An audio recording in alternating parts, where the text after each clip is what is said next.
Hi there, I'm Trevor Coote, and this is Business is Fucking Hard, the podcast where business owners pull back the curtain and talk about the realities of owning a business. We'll hear their stories, learn some lessons, and have some fun along the way. Thanks for joining us. On today's episode, we are joined by Jason Moore. Jason is known as the water guy in Abu Dhabi, United Arab Emirates. His path to owning a natural drinking water distribution business in the Middle East was a winding one. Jason is now the owner of a water business in Abu Dhabi, the co-founder of an organic farm called Loco Foods, located in the Abu Dhabi desert, and a senior advisor to Lighten Batteries, a pioneer in 3D graphene technology and cleaner energy solutions. Jason is a great storyteller, so his journey is being shared in 2 episodes. I hope you enjoy part 1. Jason Moore, welcome to the podcast. Trevor Coote, it's exciting to be here with you from halfway around the world. That's right. Joining me from Abu Dhabi of the United Arab Emirates. We're going to get into that business experience. I'm really curious. I want the listeners to hear about more of an international flavor to business regulation, the challenges being an expat, living in a Middle Eastern country. But before we get there, Jason, I want to start with your introduction to business and entrepreneurship. How did you? What was your first experience? Was it as a kid, or in school, or out in the Middle East? What did that path look like for you? Oh, you know how to strike a chord, Trevor. By the way, Abu Dhabi is known as the land of selfless hospitality, and in the book called Entrepreneur's Journey, a guide to entrepreneurship in Abu Dhabi by the Abu Dhabi Department of Economic Development, I titled Chapter 1, Abu Dhabi, the Land of Selfless Hospitality by Jason Moore, the water guy. And what I did was I differentiated Abu Dhabi from the rest of the world and how entrepreneurship is different here. But I'll answer your question. The first thing that popped in my mind from an entrepreneur's point of view, the typical young boy, the typical scenario where we are selling something to our friends and classmates, and I happened to receive gifts that I didn't like from my mom. She said I could return them, toys, when I was in some type of toys or gifts, and I was in the 7th grade, and maybe it was a video game. So I returned it to the toy store in exchange for candy. They said, you can take candy. You can't get the money, but you can get candy. So I took the candy, went to my locker, and sold candy out of my locker in 7th grade to my friends. Smart. Trying to work it. Yeah. But from an entrepreneurial creative, well, that was 7th grade. Before that, I did help my friends, to get good grades. This doesn't have to do with making money, but it has to do with the idea of being different and creative and innovative. And I helped my good friends who came from not as good neighborhoods as I did, but who were really smart. And we had group study sessions, and I did a lot of creative things to make sure we all had straight A's. Nice. And what about later on? Was kind of post high school, starting into the working world. What did that look like for you? Was there business involved, kind of as you started out into the workforce? Boy, this is fun. I was in the Navy. I went to the U.S. Naval Academy, a 4-year university, and then served as a U.S. Naval Flight Officer, and happened to be in Bahrain when 9/11 went down, September 11, 2001. I remember that, waking up clearly to that, as I'm sure everyone on this podcast does, or maybe not everyone. But then I finished my time and flying over Afghanistan nightly, and when it was all cowboys and Indians, and every news channel was on it. We were over there with very few other people involved, doing our thing. But fast forward a couple years in the Navy, we landed our plane from doing our Afghanistan stuff. We landed in Hawaii, our own aircraft. So the first time ever we landed in Hawaii. And entrepreneurs, what's a really big key to success? Relationships. And I love people. And I think a lot of us are naturals at loving people, as yourself, Trevor. And in Hawaii, we happened to meet a very nice professional lady who was the head of Coors Brewing Company and I believe it was one of the western states in the United States. She connected us to the general manager for California and Hawaii. We lived in Hawaii because we were on our shore tour prior to shipping back out to Japan. And this worked out great because she said we were a lot of fun and know a lot of people. We met quickly in Hawaii. So he asked me, can you run the official Pro Bowl tailgate party for us? Well, meanwhile, my operations department at our naval squadron was in charge of our tailgate just for our little squadron to come out in the parking lot and have a good time prior to the NFL Pro Bowl, where all the best players meet after the season. So Coors gave me the radio rights. I can't remember the DJ's name. He's a famous guy. And the number 10 caller won tickets to my tailgate party, which was basically like a great party. And they gave us the Coors Light girls to help create the buzz. And we made T-shirts. And the Navy's filled with creative people. My buddy made the funniest T-shirts. So we just had a great party. Number 10 callers got invited. People on the stands were coming to try to buy our T-shirts and resell them because it was such a hot event in the parking lot.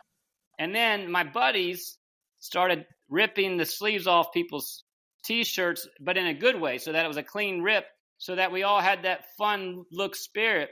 And that was just as the executives from Coors were walking up to see this official party. And they smiled and shook their head and then turned around and walked away. But it went down as a great energy, and it was a success.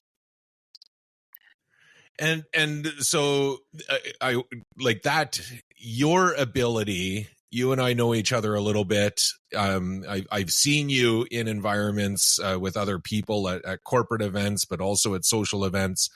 And your ability to make that connection and connect people with each other, but also just your ability to break ice and have those open conversations. That must be something that's propelled you and kind of supported you in all of your business ventures through the years. Hey, absolutely. It comes from what I said earlier. I love people, and it comes from faith too. Just having faith that if you walk up to someone and it doesn't work out, well, it's for a reason, or perhaps down the road it will work out. And there's a lot of lessons I learned in the last 17 years here in Abu Dhabi and the United Arab Emirates about that and about people and cultures.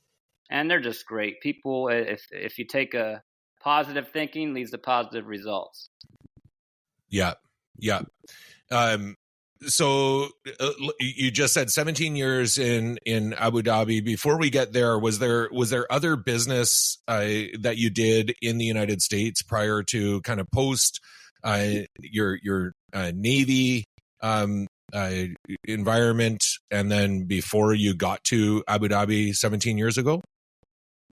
Well, I kind of forgot about this, but since you brought it up, or just Coors Light parties.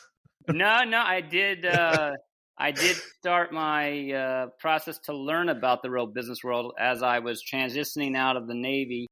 I became while I was in UCLA Business School, I chose to become a car salesman to learn about sales, and that's a tough job, especially in the beginning.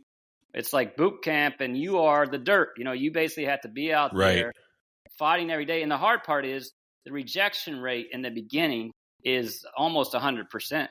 So you have to be able to get turned down over and over and over again. So I took a little ad. This is in 2007 or so, or 6. And I took an ad because the Toyota Prius, which was a hybrid electric and hydrocarbon engine.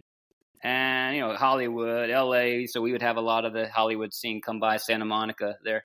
And I took an ad that said, "I sell green," in the Santa Monica small newspaper. And that ad, the fact I only ended up doing this job for a few months during the summer for a few months. So the ad never paid off. If I would have probably continued the same marketing, it probably would have come around. But it just goes to show the success in business, in that case, just selling cars. A lot of it's timing, and a lot of it's staying power.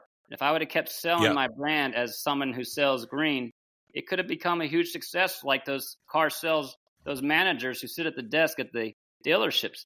Those guys make a ton of money, and they're very proud of themselves to say they make more than a lot of these Wall Streeters by sitting there at that desk in the dealership. So that was one thing I did. But I also started I was in UCLA. I was part of the Management Development for Entrepreneurs program, where we help minorities to learn about entrepreneurship, to improve their businesses, minority business owners. So we basically sat with some of the top professors over a weekend in San Francisco from UCLA, and they taught them about the different aspects of business, finance, marketing, strategy, et cetera, et cetera. And I became friends with many of those people. One of them happened, and I'm still in touch with so many of them, but great people. One of them owns a vineyard in Napa. It's called Frias Family Vineyards. If you ever make it to Napa, please look up Frias. Boutique and delicious. And the other one owned a limo company. So I said, why don't I set up my own little limo company?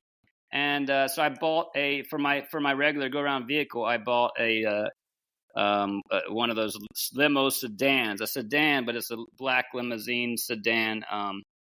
Was it a Chevrolet? And in any case, I drove that around and took a few friends classmates from UCLA. I took them out from the business school there, Anderson School of Management, out to their nights out on the town. And boy, it felt pretty raunchy. Here I am, a classmate. I'm servant to these guys, but and they're out having a good time. So that didn't last very long. Yeah. But I like how you kind of wanted to skip from the Navy to Abu Dhabi, and yet you did like 3 or 4 things in between there.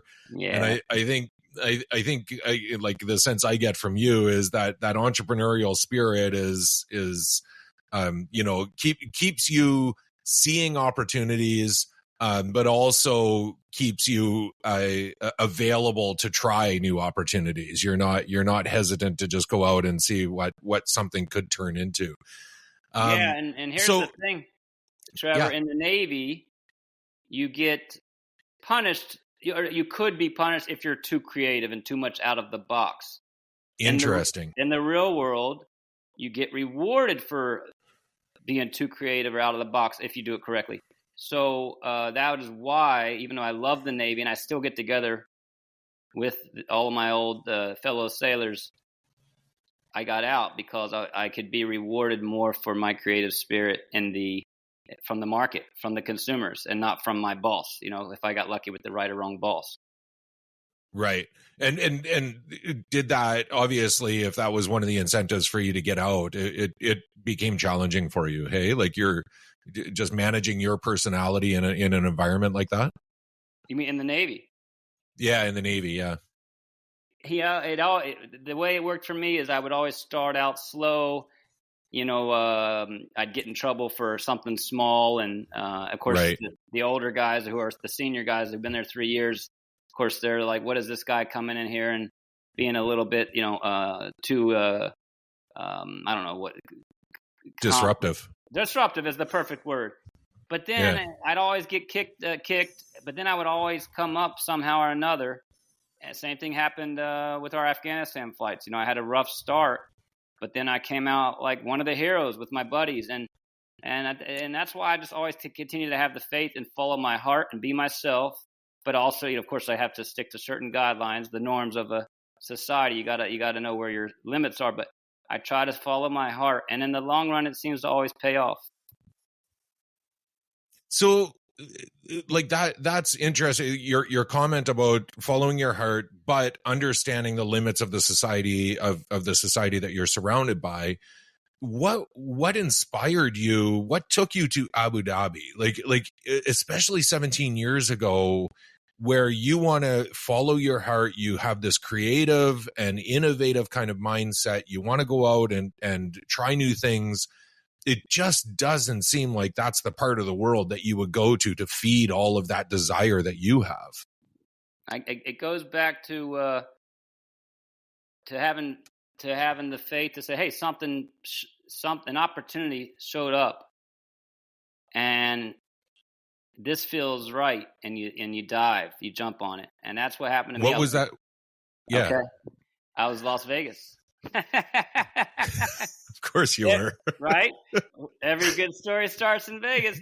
So, so I'm there for our reunion of my Navy friends that we started, by the way, in 2004. But I was there maybe 2006. And my best friend, Mac, that I flew with over Afghanistan, who's still doing well in Carmel, California. Look him up if you're ever in Carmel.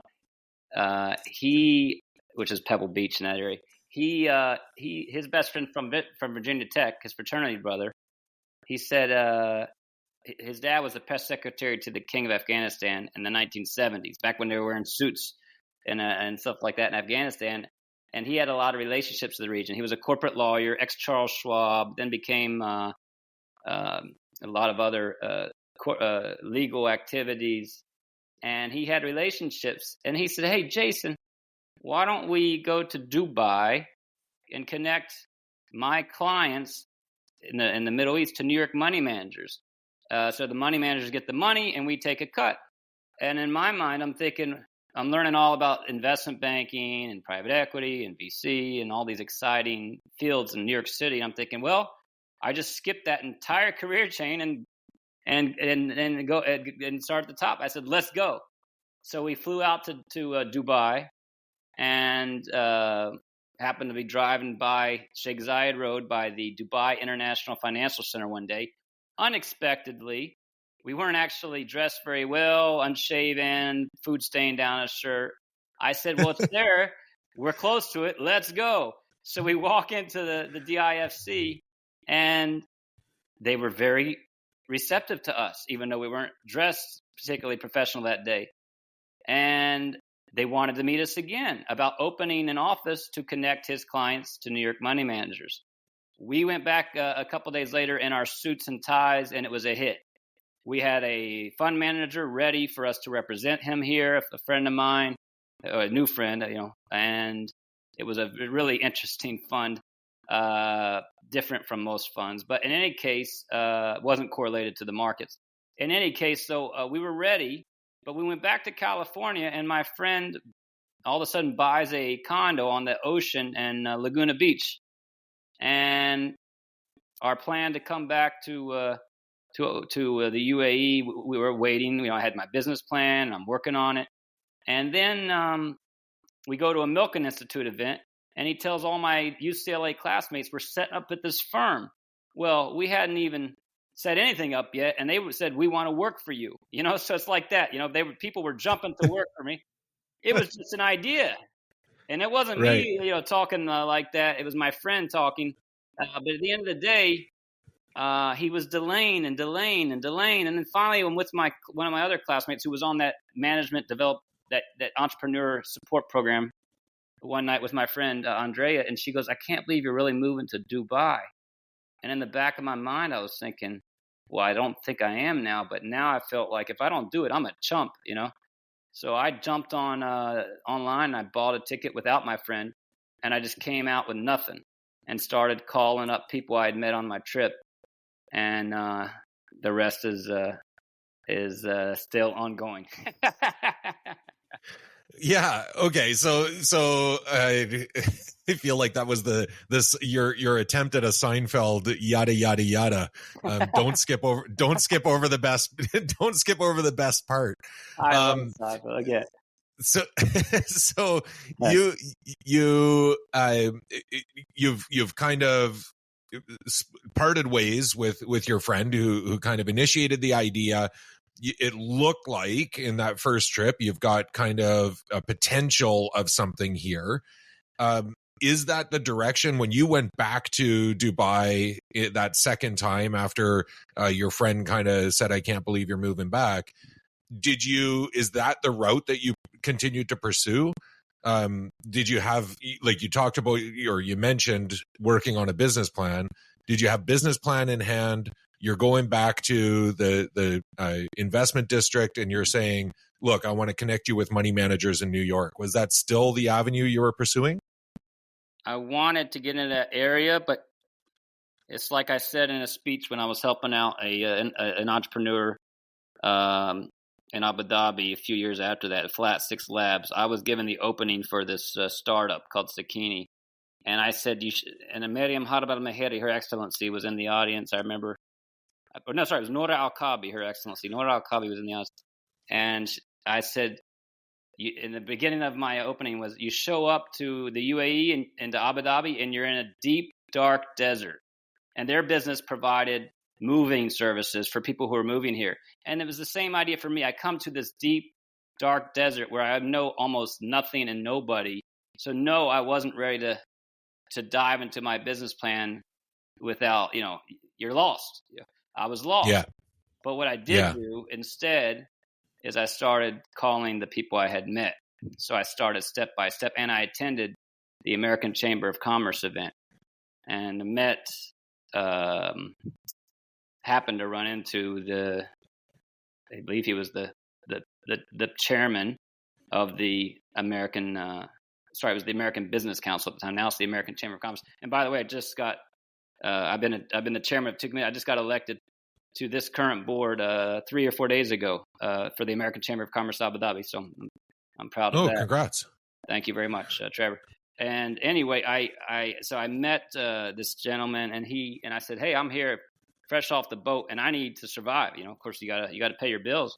He said, come join my company. He had a company that provided not only with a local partner, they provided real estate services, but they also provided defense services regionally.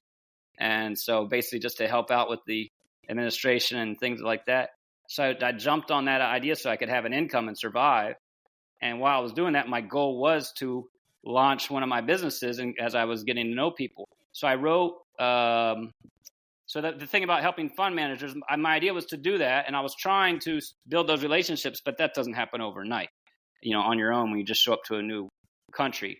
But what I did is I wrote a business plan for a company called Presidential Real Estate, which was going to be a real estate brokerage to focus on 3 areas in Dubai: the Dubai International Financial Center, the Business Bay Hub, and downtown.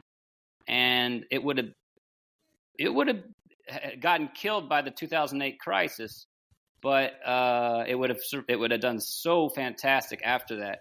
In any case, I couldn't raise the capital. I tried. And I ran into I called the wife who became my eventual new business partner a few months later. I found a business that I could become a partner in with someone whose family had been here for, I think, 30 years in Dubai. And he said, hey, come join me and we'll launch a real estate fund together. And my idea about raising capital was where I wanted to be. So I said, this sounds great. So I left the regular day-to-day job that was paying my bills, and I joined this British gentleman to start, to start these companies around. He had already kind of started the real estate fund, but I joined him on the venture and learned a lot from them. I'm very grateful. We did it through the financial crisis, so that's a whole nother story. And I learned a lot from all of that, and that kind of launched me into Abu Dhabi.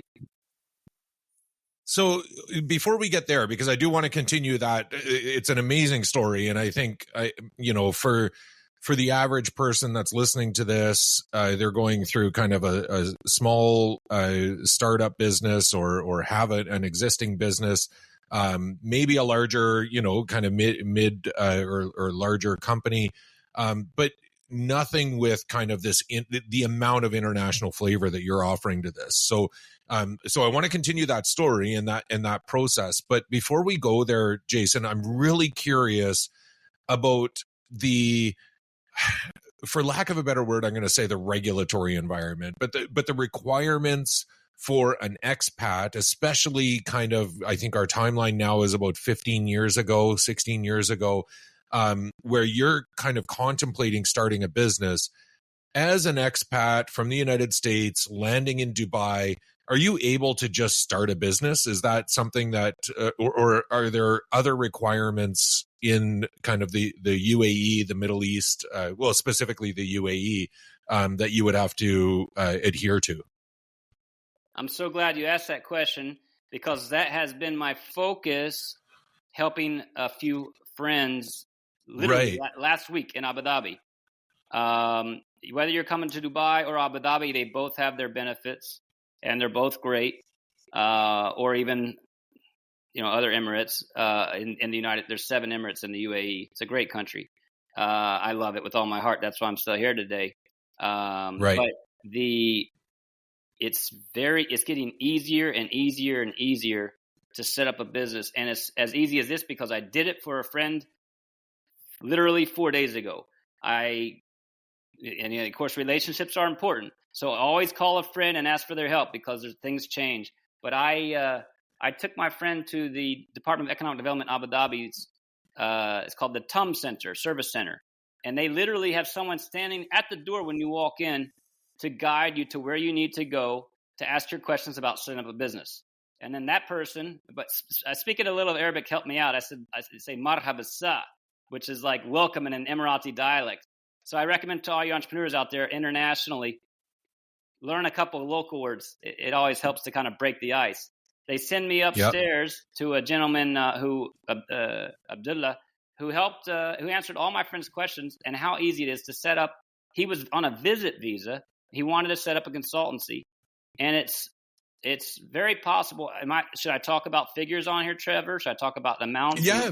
Yeah, Okay. no, yeah. Be as whatever you're comfortable with, and right. The audience would be able to hear. But yeah, no, okay, absolutely. Well, I won't ever, go into people's privacy. But I will tell you, it costs 5,300 dirhams, which is for someone who's on a visit visa, who's an expat.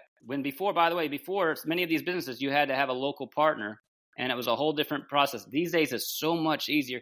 5,300 dirhams equates to around, in US dollars, that's 12, 24, 36, 40. It's around $1,400. And we just walked downstairs, and we ended up going to a typing center. He did everything for my friend. The friend did it through my app, because I'm a local resident. So it helped that I have the app. So the typing center did everything through my app. He had the memorandum of the MOA of association. He had that written up, and the notary has their call on Monday. He'll have his new business set up by Monday. It took about 5 days total to get that call done. And then he's on a visit visa. He can fly out, and then they'll start processing his own personal residence visa, and then he can apply for also his wife and his kids for a very, very for a very good price. Yeah. I'm assuming, like, just in your tone and kind of the words that you're using, obviously it wasn't like that when you got there. No, it's changed a lot. It used to have a 51% local partner, and yeah. Okay, so that's the part I thought, and it might have even been you that told me that on one of our visits over there, that there needed to be a local Emirati that was a partner in the business, right? Yeah, it used to be that way, but now, in most, and maybe even all activities, because you put the activity on your trade license. By the way, you can have up to 6 activities for that 5,300 dirhams. You can have 6 different business activities on your trade license. Wow. And when you reserve the trade name, you need to put something about what you do in the name of the company. But they make it so easy. They hold your hand. And that's why they call it the land of selfless hospitality. But let me be clear. It's not always perfectly easy. If you get on the phone or get online, it's still not seamlessly easy. You actually have to come and talk to someone or have a friend, but it's getting easier and easier, and they're putting their hearts into it to make it easy. Well, and it sounds like, honestly, it sounds like it's as easy or easier than any jurisdiction in Canada to go in. I mean, the oversight and regulatory environment to do anything in a lot of different places in the world is getting to be so heavy. Well, it seems like the whole world. It's one of the hubs, and from my point of view, it seems like the whole world. Every week in the Majlis, I meet another tech guru. Just today, I did an ice bath. I met him at one of the very nice, generous sheikh's palaces yesterday, and this young man's 25 years old from Australia, and his dad has been here for 1 year. He wants to come here to set up his holistic clinics at a maybe I shouldn't give away his business plan to the world, but in any case, it's a great business plan, and he's going to attach an AI angle to it. And I meet every few days, I meet another leader in AI or technology that's moving here. And it helps to have an ecosystem, kind of like Silicon Valley has their ecosystem, and they have the people ready to give the startup funding, and they're ready, for these ideas. And this is a different value add. The startup funding, they're working. The government's working hard on it. And again, a few days ago, another announcement. You keep hearing these announcements. An announcement. I believe this one was for Emiratis in particular, entrepreneurs, and giving them I think it's low interest or even zero interest loans. Like matching the amount of equity they put. I don't know the details, but I have to look back at the email. It came out about 2 days ago, but they're constantly strategizing what will make the entrepreneur's journey easier. And like I'm assuming the idea, and I don't know what word to use here. I was going to say control, but that doesn't seem appropriate.